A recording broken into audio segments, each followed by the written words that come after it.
an exercise of continental scale and proportionality. To give you a feel of numbers, 17.4 crore electors roughly also comprise the continent of Australia, France, South Africa, Germany and Canada. We will also see our guests from more than 20 countries from their electoral commissions who will be visiting these elections for witnessing the festive celebrations, the transparent and efficient celebrations of elections in India. The Commission, along with lakhs of election officials and security personnel, is committed for ensuring free, fair, transparent, accessible and peaceful elections. Election Commission of India is also prepared to welcome each and every voter to their polling stations and provide them with a pleasant and comfortable voting experience. I would also like to make a special appeal to our youth and the first-time voters. My dear friends, you are about to step into one of the most important responsibilities of your life, exercising your democratic right, the right to vote. I urge you to participate enthusiastically in this great democratic exercise and cast your vote with pride, responsibility, and confidence. Your vote is your choice in shaping the future of your state and the nation. Elections in India are the festival of democracy. Chunav ka parv, hum sab ka garv. This festival of democracy belongs to every citizen, every elector of India. Before announcing the schedule of elections, I would like to present before you a brief PPT which will entail the details of these coming elections. The festival of elections, our pride, is going to be held in the state of Assam, Kerala, Tamil Nadu, West Bengal and the Union Territory of Puducherry. The total electors are 17.4 crores and the assembly constituencies are 824. The number of polling stations is roughly 2.19 lakhs and the electoral machinery would consist of roughly 25 lakh personnel. To give you an overview, the end of term of Assam Assembly is on 20th of May, Kerala 23rd of May, Puducherry 15th of June, Tamil Nadu 10th of May and West Bengal 7th of May. To give you a little overview of the electors, Assam, as per the final list, would be roughly 2.5 crores, Kerala 2.7 crores, Puducherry 9.44 lakhs, Tamil Nadu 5.67 crores, and West Bengal, the final list on 20th February comprises of 6.44 crores, and the learned judges, after their adjudication, whatever supplementary list comes, they shall be added.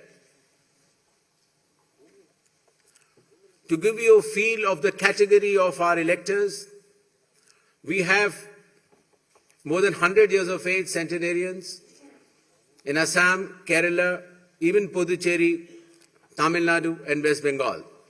The 85 plus years of age electors are also good in number. Our Divyang Bhai and Bhai Behan, the first time electors, the electors from 20 to 29 years of age and service electors. These are statistics which will be circulated to you. A total number of 2.18 lakh polling stations shall be set up. Majority of them will be in rural areas. Average per elector is between 750 to 850, less than 900 in any case. The model polling stations will be set up in all the states and UTs, and there will be specially women-managed polling stations. Webcasting shall be 100% in all the polling stations, and there will be Divyang brothers and sisters managed polling stations as well. The electoral exercise in India is one of the largest and most unique exercise in the world. For example, in Assam, the polling teams undertake arduous journey of 50 to 60 kilometers from Majuli via ferry and road, cross Brahmaputra River, and finally reach the remote Dhanegana polling station where 248 electors are there, and they reach there by tractor in the end. Similarly, in Kerala, Edamalgudi has around 693 electors, a tribal area of Idukki district, where the polling officials reach by completing 30 kilometers of journey through rugged off-road terrain by specified vehicles and followed by 8-kilometer trek by foot. Similarly, in Assam, West Bengal, in Alipurduar district, polling teams trek through the Buxa Tiger Reserve Hills to reach the polling booths of 759 electors.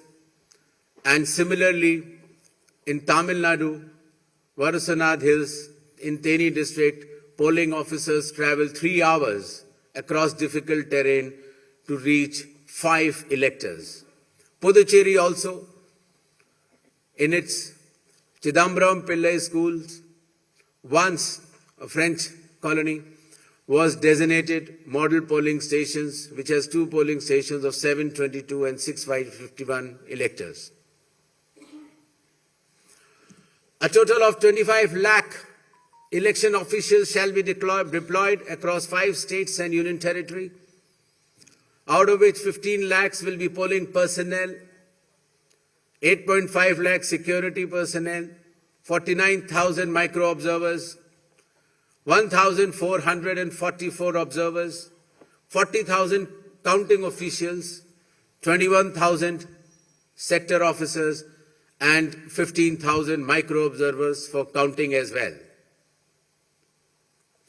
The voter awareness campaign has progressed well, the maximum of which came through the special intensive revision enumeration forms. Apart from that, the Election Commission itself, the Chief Electoral Officers, and our sweep icons have penetrated deep with the substantial range and depth to reach each and every voter. For EVM awareness, various camps have been organized at the district level and even at the returning officers level to ensure that the transparency, the efficiency, and the information dissemination regarding this transparent electronic voting machines reaches the grassroots. The EVM awareness is Assam, Kerala, Puducherry, Tamil Nadu, and West Bengal. More than 717 demonstrations centers were set up. Polling stations through mobile distribution vans were set up. People participated in EVM awareness, which is roughly more than 28 lakhs. And people who tried mock polls also, the hands-on on EVMs, were more than 25 lakhs.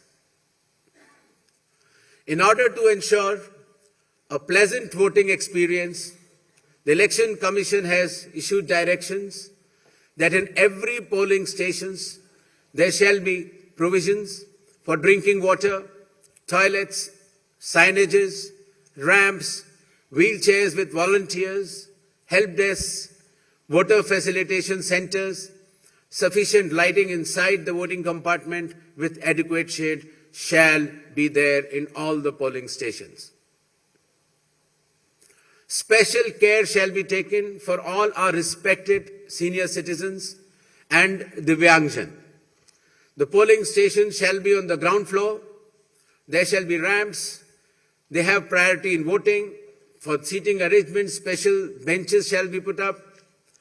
They can also apply for home voting, and sufficient transport facility also will be available to our respected senior citizens and persons with disabilities. During the recent 12 months, the Election Commission of India has taken more than 30 new initiatives to ensure that elections are more transparent. The experience to the electors is much more pleasant, and all the stakeholders get all the necessary information as soon as possible. The first one of them has been the special intensive revision, which ensures, in accordance with Article 326 of the Constitution, that no eligible voter shall be excluded, while at the same time no ineligible person should be included. Amongst the new initiatives, just outside the gate of the polling station, an elector can go, deposit his or her mobile, go and vote inside and come out and collect the mobile and go back. In order to identify the candidate to whom the elector wants to select, there shall be colored photograph of all the candidates on the EVMs. In order to ensure that there are no long queues, not more than 1,200 electors shall be there in any polling station. The candidate booths can be set up just outside 100 meters of the polling station, and the voter information slip will have a clear number mentioning the voter's polling station, its number, and his part and serial number. Amongst the other new initiatives, one major initiative has been that all the applications of Election Commission of India now are under one app which is applicable on mobile, available on mobile, and it is called as ECI Net. All the necessary information across all the stakeholders is available, whether it is your EPIC card, whether it is your polling station, whether it is about the candidate, whether it is about the affidavits of the candidate, whether it is about the progress of polling which is taking place, or whether it is about counting. There shall be 100% webcasting to ensure transparency in each and every polling station. The presiding officers of every polling station shall input the number of votes cast after every 2 hours to ensure that voting percentages which are being relayed through the media to the public at large is by and large accurate. And at end of the poll, whatever the figures are there in 17C, accordingly the percentage is also displayed without any further delay. All the booth level officers have been given identity cards so that our electors and the households can identify them easily. And since our electoral staff has been working very hard, their remunerations were also increased. ECI Net, as I mentioned, will be containing all the 40 different applications integrated in a seamless manner.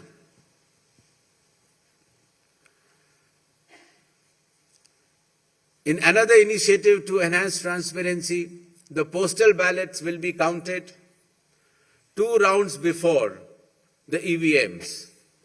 Similarly, all the statistics relating to the elections shall be available through ECI Net itself within 72 hours of counting being over. In case of any difference because of typographical errors between 17C, which is given at the polling stations, to all the polling agents who are present, and the EVM count, if there is a difference, the VVPATs of that EVM shall mandatorily be counted. Similarly, after the counting is over, the losing candidate can prefer, after prescribed payment of fee, checking of the EVM along with VVPAT counting. In order to ensure that the entire process is done similarly at all the polling stations, a gigantic training effort has been undertaken by the Election Commission of India by training officers right down to booth level officers by the commission itself. The booth level agents were also trained, of course, the police officers, the DEOs, the communication officers, and this capacity building exercise had been piloted by India International Institute for Democracy and Election Management, IIIDM, which is run by the Election Commission of India. Election Commission of India also trains officers of more than 100 countries concurrently. In order to have a substantial dialogue and engagement with the stakeholders, the Commission adopted a consultative and collaborative approach by which more than 4,700 all-party meetings were held by all the returning officers, DEOs and CEOs of this country. Similarly, the Election Commission of India also invited all the national and state level political parties to have such meetings, and more than 28 such meetings have already taken place. There has been national conference with legal councils and interactions with field level beneficiaries, that is booth level officers, EROs, DEOs during the state visits. There have been other host of new initiatives which have been mentioned here, totaling to number 30. These slides will be there, and the Commission has been extremely proactive, transparent, efficient and consultative in its approach to ensure that the experience of election is much more pleasant to our prime stakeholder, that is the elector. Considering that India has been the mother of democracies and the largest of them all, with the most transparent elections taking place, the international idea is now currently being chaired by India. We also held an international conference with more than 70 countries. Next. Where the chief electoral officers from those countries has participated recently. Commission had review visits to all these 5 states/UT and met all the officers, as I had mentioned earlier, including our foot soldiers, that is our booth level officers. Clear directions have been issued to all the enforcement agencies, nearly 24 of them, that elections in these states and UT shall be inducement-free and violence-free. Directions have been issued to the collectors and the SPs that they have to act with complete impartiality and enforce the rule of law. The observers which will be visiting the states, their details should be made public, and any fake news on social media should be strictly monitored and necessary action taken.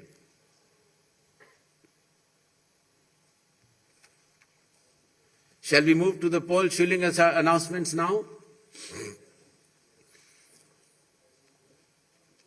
Next. All 126 assembly constituencies for Assam, the polling shall be just in one phase, and the polling shall take place on 9th of April, Thursday, 2026. The counting shall be on 4th of May. All 140 assembly constituencies of Kerala shall also go for polling on 9th April, that is Thursday, and counting shall be on the same day, that is 4th May 2026. Puducherry also will go along with Assam and Kerala. The date of poll is 9th April and the counting will be 4th of May. Tamil Nadu.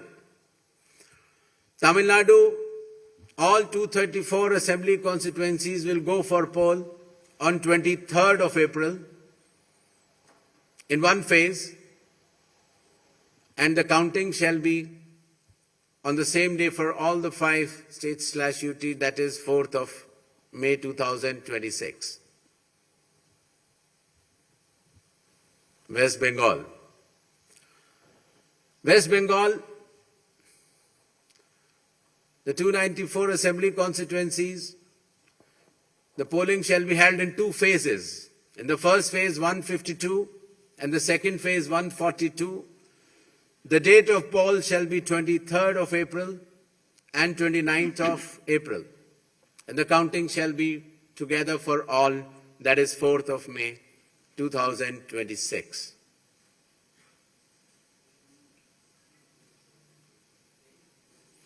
There will be 8 by-elections also, that is Goa, Gujarat, Karnataka, Maharashtra, Nagaland and Tripura. The name of the constituencies are mentioned here and the reasons which will be circulated to you. And the schedule would be that the assembly constituencies for Goa, Karnataka, Nagaland and Tripura will be held, the polling will be held on 9th of April, and for the assembly constituencies of Gujarat and Maharashtra on 23rd. The counting shall be on 4th of May for all the cases. Thank you.